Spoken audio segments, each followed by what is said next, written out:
ধরুন আপনার মাসিক বেতন ৩০,০০০ টাকা। আচ্ছা, ৫ বছর পর সেটা বেড়ে না হয় ৫০,০০০ টাকা হলো।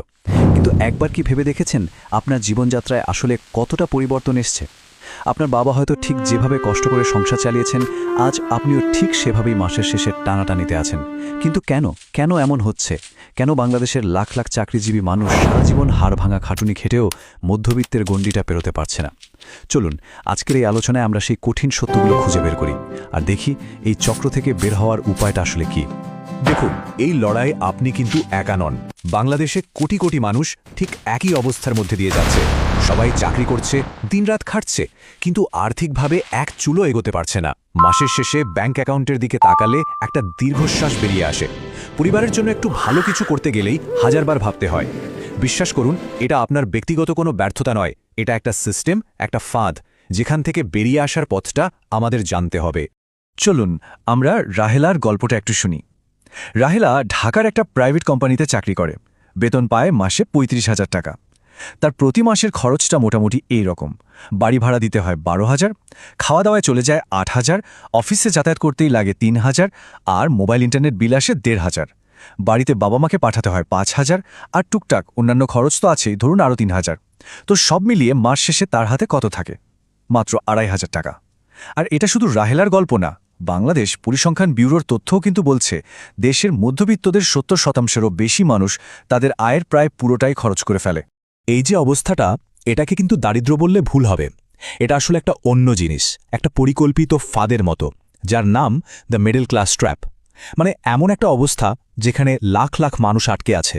তারা গরিব না, কিন্তু ধনী হওয়ার স্বপ্নটা তাদের কাছে সবসময় দূরের তারা হয়েই থেকে যায়। তারা জীবনভর একটা ইঁদুর দৌড়ে অংশ নেয় ঠিকই, কিন্তু ফিনিশ লাইনে আর কখনোই পৌঁছাতে পারে না। আচ্ছা, তাহলে চলুন আমরা প্রথম এবং সম্ভবত সবচেয়ে বড় কারণটা বোঝার চেষ্টা করি, যেটার কারণে আমাদের আয় বাড়লেও অবস্থার কোনো পরিবর্তন হয় না। আর সেটা হলো লাইফস্টাইল ইনফ্লেশন। জিনিসটা খুব সোজা।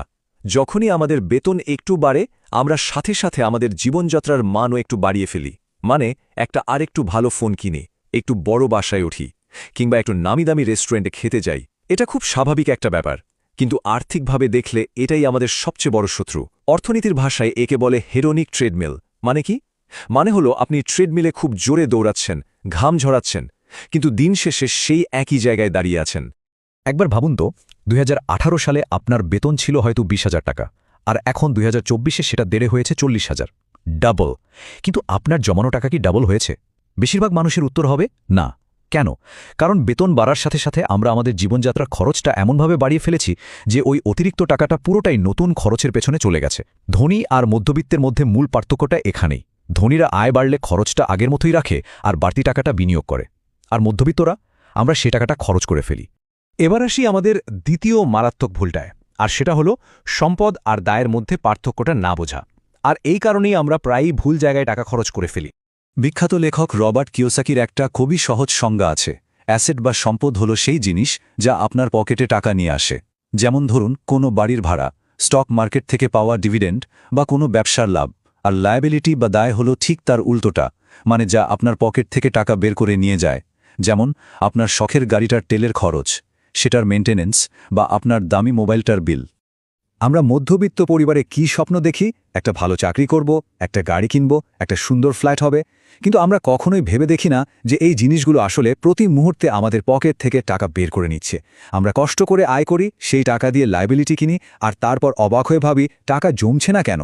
অন্যদিকে ধনীরা তাদের আয় দিয়ে অ্যাসেট কেনে, আর সেই অ্যাসেট তাদের জন্য আরও টাকা তৈরি করে।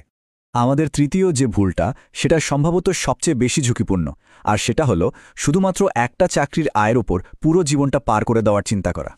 নিজেকে একবার খুব ঠান্ডা মাথায় এই প্রশ্নটা করুন। যদি কোনো কারণে আগামীকাল আপনার চাকরিটা না থাকে, তাহলে আপনার পরিবার কতদিন চলতে পারবে? ১ মাস নাকি ২ মাস? বেশিরভাগ মধ্যবিত্ত পরিবারের উত্তর হবে খুব বেশি হলে ৩০ থেকে ৬০ দিন।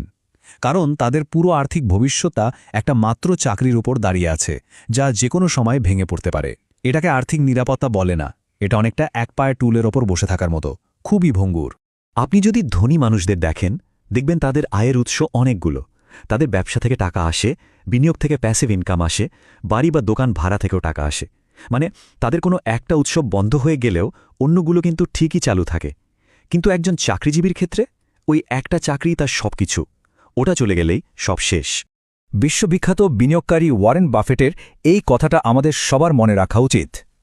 একটা মাত্র আয়ের ওপর নির্ভর করা মানে হল নিজের আর্থিক ভবিষ্যতের চাবিটা অন্য কারো হাতে তুলে দেওয়া।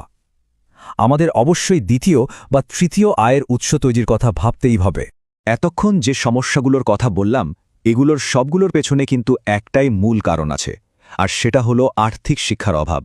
আমাদের স্কুল কলেজ আমাদের ভালো কর্মী বা এমপ্লয়ি হতে শেখায়, কিন্তু টাকা কিভাবে ম্যানেজ করতে হয় সেটা শেখায় না। আমরা স্কুল কলেজে প্রায় ১৬-১৮ বছর পড়াশোনা করি। আমাদের পদার্থ বিজ্ঞান, ইতিহাস, গ্রামার কত কিছু শেখানো হয়, কিন্তু টাকা কিভাবে কাজ করে, কিভাবে বাজেট করতে হয়, কম্পাউন্ড ইন্টারেস্ট বা চক্রবৃদ্ধি সুদের শক্তিটা কি, কিংবা মুদ্রাস্ফীতি কিভাবে আমাদের জমানো টাকা দিনের পর দিন খেয়ে ফেলছে, এই জরুরি বিষয়গুলো আমাদের কখনোই শেখানো হয় না। এর ফলে আমরা টাকা আয় করতে শিখি, কিন্তু সেই টাকাকে বাড়ানো বা ধরে রাখতে শিখি না। আর সব শেষ যে কারণটার কথা বলবো সেটা হয়তো সবচেয়ে শক্তিশালী, যদিও এটা নিয়ে আমরা খুব একটা কথা বলি না, আর সেটা হলো সামাজিক চাপ। এই একটা প্রশ্ন, লোকে কি বলবে, আমাদের দিয়ে এমন সব আর্থিক সিদ্ধান্ত নিতে বাধ্য করে যা আমাদের সামর্থ্যের অনেক বাইরে। বিয়েতে কত খরচ হলো, ঈদে কোথায় বেড়াতে গেলে, বাচ্চার স্কুল কোনটা, এইসব প্রশ্নের উত্তর দিতে গিয়ে আমরা দরকার হলে ধার করে হলেও এমন খরচ করি যা আমাদের করা একদমই উচিত নয়। আমরা এমন একটা গাড়ি কিনি যার মেইনটেন্যান্সের খরচ মেটাতে গিয়ে হিমশিম খাই, বা এমন একটা বাসায় থাকি যার ভাড়া আমাদের আয়ের সিংহভাগ নিয়ে যায়, শুধু অন্যকে দেখানোর জন্য। আচ্ছা, অনেক তো সমস্যার কথা হলো, এখন সবচেয়ে গুরুত্বপূর্ণ অংশে আসা যাক। এই ফাঁদ থেকে কি বের হওয়া সম্ভব? উত্তর হলো অবশ্যই সম্ভব। এর জন্য শুধু দরকার কিছু সচেতন সিদ্ধান্ত আর কয়েকটা সঠিক পদক্ষেপ। প্রথমত, পে ইয়োরসেলফ ফার্স্ট, এই নীতিটা মেনে চলুন। মানে বেতন পাওয়ার সাথে সাথে অন্য সব খরচের আগে অন্তত 10 থেকে 20% টাকা সঞ্চয় বা বিনিয়োগের জন্য আলাদা করে ফেলুন। দ্বিতীয়ত, চাকরির পাশাপাশি নতুন কোনো স্কিল বা দক্ষতা অর্জন করুন, যেটা দিয়ে দ্বিতীয় একটা আয়ের পথ তৈরি হতে পারে। তৃতীয়ত, বিনিয়োগ করতে শিখুন। মিউচুয়াল ফান্ড, শেয়ার মার্কেট বা সঞ্চয়পত্র, এগুলো নিয়ে পড়াশোনা শুরু করুন। চতুর্থত, লোকে কি বলবে এই চিন্তাটা মাথা থেকে ঝেড়ে ফেলুন। আপনার ভবিষ্যৎ আপনার, অন্যকে দেখানোর জন্য নয়। এবং পঞ্চমত, আর্থিক শিক্ষা অর্জন করুন। বই পড়ুন, ভিডিও দেখুন, জ্ঞান অর্জন করুন। একটা কথা মনে রাখবেন, আপনি পরিশ্রমী, আপনি সৎ, আপনি দায়িত্বশীল, কিন্তু শুধু এই গুণগুলো দিয়ে সম্পদ তৈরি করা যায় না। এর জন্য দরকার সঠিক জ্ঞান আর সঠিক সিদ্ধান্ত। আজ আপনার নেওয়া ছোট্ট একটা পদক্ষেপ শুধু আপনার জীবন নয়, আপনার পরের প্রজন্মের ভবিষ্যৎও কিন্তু বদলে দিতে পারে। এখন সিদ্ধান্তটা পুরোপুরি আপনার।